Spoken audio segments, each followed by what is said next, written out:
Hey, so I want to make a video getting you up and running in Premiere as fast as possible without any of the extra fluff. So when you first open Premiere, this is what you're going to see. You're going to go to New Project up here, click that, and you'll be met with this page here. Now, most of this you can ignore. Don't import or copy any media. You don't need to worry about the template here. What you do want to do is make sure that you choose a location to save all of your projects. Now, I have a folder on my computer, on my hard drive. I have the year, I have what project it's in, and then I have the actual video folder. And inside here, project files, this is where I'm going to keep this new project. So I would say new Premiere tutorial. I'm going to go and I'm going to find that folder on my Finder. There you go. I'm going to hit create. You don't need to know what's going on with everything here. I'm just going to walk you through the basics, okay? Every project starts right up here in the project window. Now, you can import media by clicking this button. You can also hit Command I, and that'll open it up. Or you can just drag footage in. Okay, so I'm going to go over to my Finder, and I'm going to drag in some footage. I'm going to bring it in here. Now, some footage doesn't like being imported like this. I work with Red cameras a lot and their footage, and when you drag and drop Red footage, for some reason it duplicates the footage. So go up to Window and you can go to Media Browser. You can then navigate to wherever your footage is and import it through here. Now, absolute critical step. We want to make sure that this is in a folder. Now I'm going to name this O2 footage. You'll see why in a second. And I'm just going to put that in there. We want to stay nice and organized and clean. Going to close that up. Now I'm going to create a new folder, a new bin here in Premiere. I'm going to call this O1 sequences. Now, a sequence is basically just your video. It's where all your footage goes, you cut it up, and that's going to be your video. So we'll go down to this button here, hit new sequence, and we're going to say my video. You can name it whatever you want. I'm going to say version 1, v.1. I'm going to put that in the sequences footage right here, or the sequences folder, and open that up. Now, we can close this, and then this is going to be where we view our video. Just going to go back to my footage, select all that, and bring it in to my timeline. Now, I could just go ahead and export this whole thing if we wanted, but I'm assuming that you're going to want to cut up your video, cut out stuff that is bad that you don't want. So how do we do that? Well, the first step, I'm going to actually go up here to keyboard shortcuts. And there's a couple shortcuts that we want to change real quick before we get going. Now, we want to be using shortcuts as much as possible. This is just going to help us, and by setting some custom shortcuts right away, it's going to make our lives a lot easier. Now, the main thing that we're going to be using for cutting footage is this add edit. So you can search down here, add edit. And I have this set to B, and I have add edit to all tracks. That's going to be Shift B. So if you change that, then I can add a cut here in my footage, and I can just delete that section if I don't want it. So we'll go back up here to shortcuts. That's the main one. Don't be using the razor tool. Don't be using the blade tool, whatever that stuff is. Use add edit. Now, the other one is zoom. We want to make sure that we're not in the application zoom, we're in the sequence zoom. Okay? So you might have to scroll down, but that's going to be Z and Shift Z. And that way we can zoom out and zoom in on the timeline really easily. One more shortcut that we're going to set. I'm going to go up to keyboard shortcuts and go in here, and we're going to say ripple, not ribble. Ripple. And we're not doing edit. We're going down to ripple delete. That's going to be V. The other two that I use a lot is ripple edit to playhead. Let me show you what ripple edit is. I have these both to F and D. If I make a cut here, and I want to cut at this section right here, I'm going to ripple trim previous edit to playhead. So I'm going to press a D. And it's going to cut out that whole section right there. Incredibly useful tool to have with just one keyboard press. So a couple basic things here that you're going to need to know. Some people like making selects for their footage, just pulling the best stuff. They double click here on the footage and they drag through, they watch it, make it endpoint with one of these buttons here, and then they pull that clip down. I find this to be incredibly inefficient. If I'm doing just a really quick edit, I'm just going to be here in the timeline. I'm just going to be making cuts and ripple deleting, trimming to playhead, stuff like that, just to cut out the stuff that I don't want. Let's undo all that. The method that I really like is the pancake editing timeline method. Say that 10 times really fast. We're gonna go up to sequences here. I'm gonna create a new sequence. I'm just gonna call this footage. And then I'm gonna drag all my footage into this sequence instead. Now, you can see that these clips are shorter, and that's because I set this in and out. So I'm gonna go to clear in and out here and bring this footage back in here. Back to my project. We have these two sequences. I'm gonna stack them. I'm gonna drag this, undock it, and put it right underneath my video version 1. I'm gonna go ahead and delete all of that. And then when I'm here, I can just go through my footage. I can make selects. Say I want this chunk. I'm just gonna bring it up into here.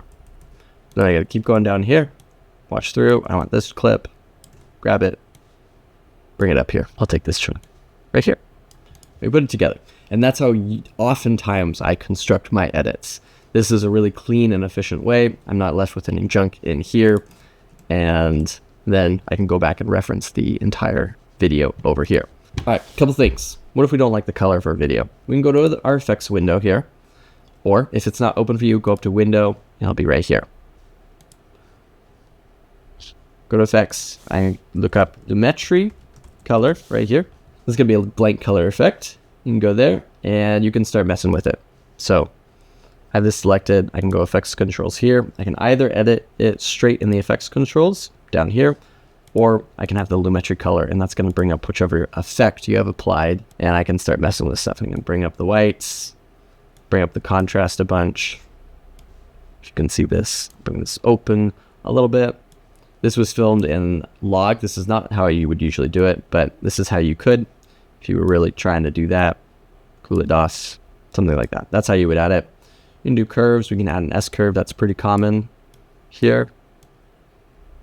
So if somebody gives you iPhone footage, you'll probably want to add saturation, want to add some contrast by using an S curve here, or by using this contrast slider up here. This doesn't look very good because to get S-Log footage like what I have here, it requires a lot of work to get it there. But that's the basics of how you would start playing with that.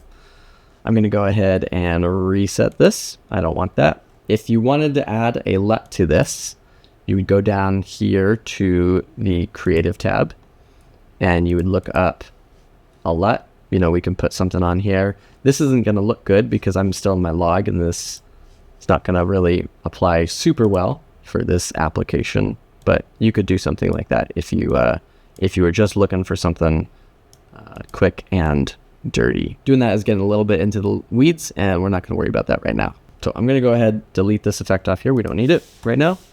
If you want to add an effect to a bunch of clips, how would you do that? We'll go over here to our project window. I'm going to hit this new item and go down to adjustment layer. And just leave it at the default. It'll kind of reset to whatever your timeline is. I can bring this adjustment layer down here, stretch it out to the full length of my video, like this. And then we can go to effects and we can apply whatever. Let's do a mosaic. Just something that's really obvious. And this will apply it to all of the video clips, not just one. What if you want to fade out or in your video? Let's talk about that. I'm going to go to the new item, hit black video. Can select that. I'm going to put that right on top of my adjustment layer. Actually, we don't really need this adjustment layer right now. Let's get rid of that. So there's one way. People usually add a crossfade here at the end. They apply a default transition. Let's get rid of this so you can see. And it fades it out. But if you have multiple layers stacked on top of each other, that's going to get kind of messy really quickly.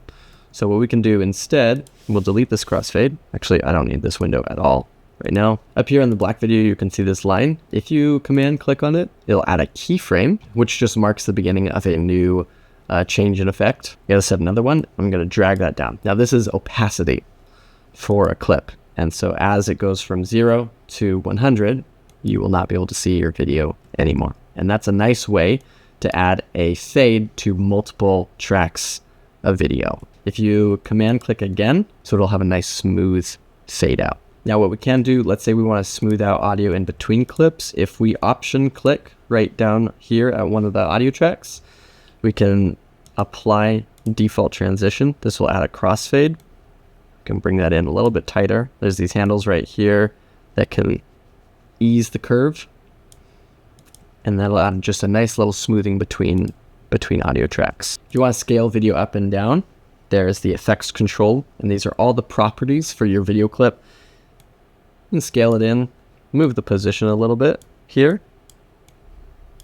and then you have changes there. You can also adjust rotation, all the other parameters for this clip. That's most of the things I think you would need to know for a very simple edit coming out of Premiere Pro. Now, how do we get it out of Premiere?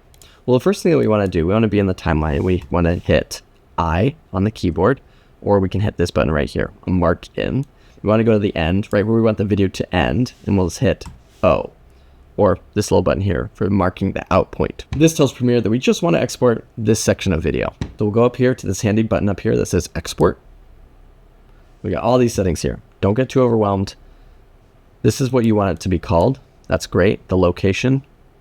Put this in the same folder, or one of the same folders that you put the project file in, just to keep yourself organized and so you can find it. Now, what do we do with all the presets? There's a bunch of different stuff here that we can look at. There is even built in a YouTube setting somewhere. If we hit these three dots, more presets, and search YouTube. And there's 1080p, 4K. Let's try this 2060 4K Ultra HD just to get us started here. And we'll start looking through some of the settings. So here are the video settings. Shows us the frame size. This is a 4K UHD.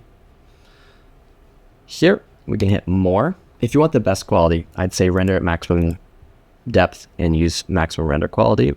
And then I usually like to put 50 here for the target bitrate. Sometimes I do 100, sometimes I do 25. It really depends how high quality I want the video to look. I'm gonna export this.